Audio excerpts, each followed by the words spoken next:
për të patur një qëndrim të deputetëve nevojshme për të ndjekur më pas deklaratën. Te komisariati numër 1 janë 18 të shoqëruar, nga të cilët një pjesë e konsiderueshme janë të moshave të reja. Do të pyesim më gjerësisht avokatët nëse ka edhe të mitur. Dhe pastaj te komisariati 6. Do vazhdojmë tani.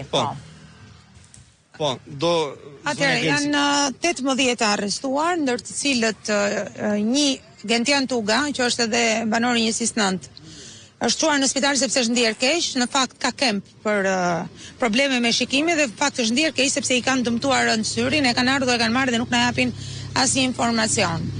15 të tjerë, të cilët janë në moshë të rritur, janë të arrestuar këtu dhe 2 janë të mitur të moshës 16 vjeç që përsëri janë të arrestuar këtu. Pra, 17 ndodhen në dhomat e parapurgimit dhe një ndodhet në spital nga të arrestuarit që janë vetëm këtu në komisariatin numër 1.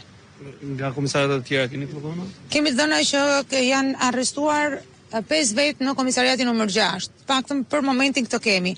Na kanë informuar që mund të ketë arrestuar dhe në komisariatin numër 4, presim që kanë mbajtur avokatët tanë dhe deputetët që të japin një informacion më të saktë. Faleminderit. Zoti Qekmarkaj, e shtata protestë mos gaboj, e opozitës kombëtare, e shtata herë që nuk kursehen jo vetëm qytetarët